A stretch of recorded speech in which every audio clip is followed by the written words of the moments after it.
There's a new war brewing in the Middle East, and this one feels different. It's not just being fought with missiles and drones in the desert.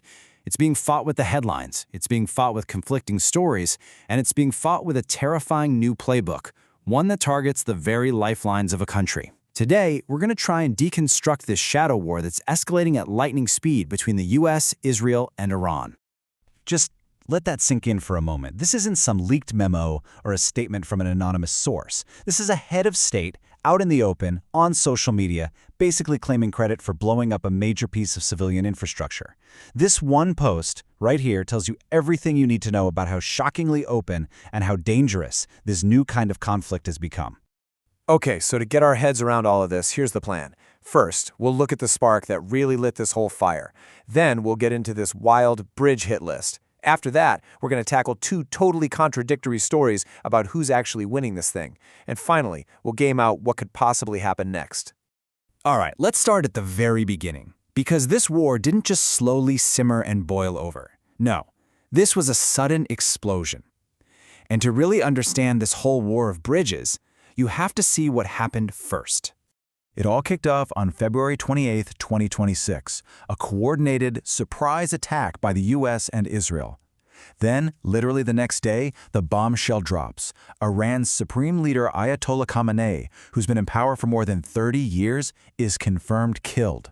It's hard to overstate how big that is. And just a week later, his son, Mojtaba, is put in his place. I mean, we're talking about a political earthquake that completely shook the foundations of the region.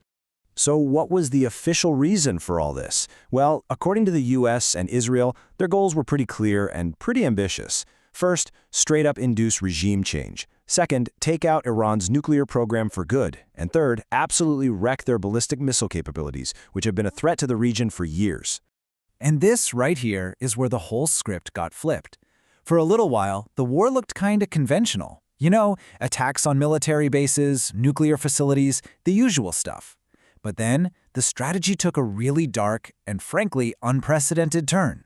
And this is a huge deal. See, even in war, there are usually some unwritten rules, certain lines you just don't cross. For weeks, this conflict, as brutal as it was, kind of followed those rules. But the strike on Iran's B1 bridge, that shattered everything. To deliberately target a huge piece of non-military infrastructure, that was a massive escalation. So let's really break this down. On the left, you have the B1 bridge. This thing was brand new, 1,000 meters long. It was like a main artery connecting two major cities, used by thousands of ordinary people every single day, and the attack killed at least 8 civilians. Now, look at the right. This is what Iran threatened in response: the King Fahd Causeway. It's the only road connecting Saudi Arabia and Bahrain. It's not just critical for trade, it's essential for the US Navy's 5th Fleet. The message couldn't be clearer. You hit our civilian lifelines, we'll hit your economic and military ones. It's a whole new ballgame. And Iran's response? It wasn't exactly subtle. They had their semi-official news agency publish this exact list. This is literally a hit list of 8 iconic, absolutely critical bridges across 4 different countries in the region. This wasn't some quiet threat passed through back channels. This was a public declaration to the entire world that the war was no longer just about Iran. It was about the entire region's infrastructure. Okay, so this raises a huge question, right? Can Iran actually pull this off? Can they make good on these threats? And that brings us to the first major narrative about this war, the idea that Iran's military is actually on the verge of total collapse. Now, before we get into the nitty-gritty numbers here, it's really important to know where this information is coming from. The data we're about to look at is from an analysis by the Jewish Institute for National Security of America, or JINSA. And their argument in a nutshell is that Iran's missile force has been absolutely gutted. And this is the number that just jumps off the page: 75%. Just try to wrap your head around that. According to this analysis, in just the first few weeks of fighting, 3/4 of Iran's entire fleet of missile launchers was just gone, wiped out. And it doesn't matter if you have 1,000 missiles. If you've got no way to launch them, they're just expensive paperweights. And this chart really tells the story. Look at that top line. They started with about 400 launchers. JINSA estimates they're down to maybe 100. And the missiles themselves? A massive hit. They've lost up to 73% of their medium-range missiles. Those are the ones that can actually reach Israel. Even their short-range missiles have taken a serious beating. The picture this data paints is of an arsenal that's just bleeding out, and fast. So what's the bottom line? All that destruction of launchers, of missiles, has led to this: a 90% drop in the number of missiles Iran is even able to fire. If you only look at these numbers, the conclusion seems pretty simple. The war of attrition is over, and Iran has lost. But what if the number of missiles isn't the whole story? What if it's not about how many you fire, but about how many actually hit? That brings us to the second and completely competing narrative, the war of effectiveness.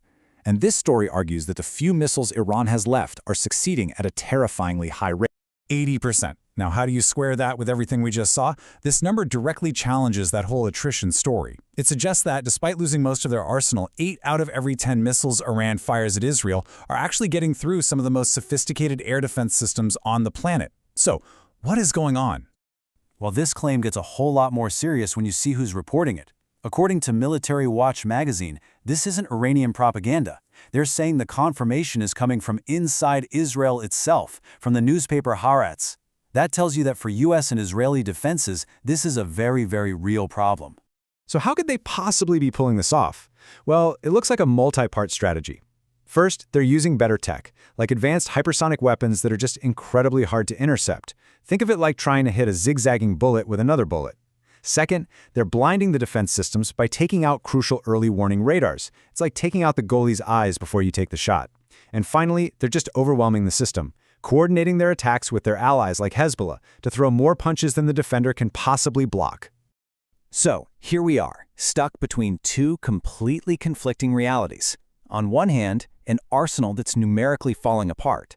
On the other, weapons that are tactically, devastatingly effective. Which brings us to the biggest question of all. Where does this go from here? You have to see the trap Iran is in. Every missile that gets through proves how capable their technology is. But it also uses up a precious resource they are losing by the day and can't replace in the middle of a war. They have a few magic bullets left, but their gun is almost empty. So what do? Well, analysis points to 3 likely paths. Option 1 is the Hail Mary. Use every single thing they have left in one massive, all-or-nothing attack to cause as much chaos as possible. Option 2 is a pivot. Forget expensive missiles and switch to cheap drones you can build in huge numbers and just wear down your enemy's expensive defenses. And option 3? Outsource the fight. Get groups like Hezbollah to open up new fronts, keeping the pressure on while you save what little you have left. And that leaves us with this final, really unsettling question. When one side is counting destroyed launchers, but the other side is counting successful hits, and when the targets themselves change from army bases to the bridges people drive on every day, what does winning even mean anymore?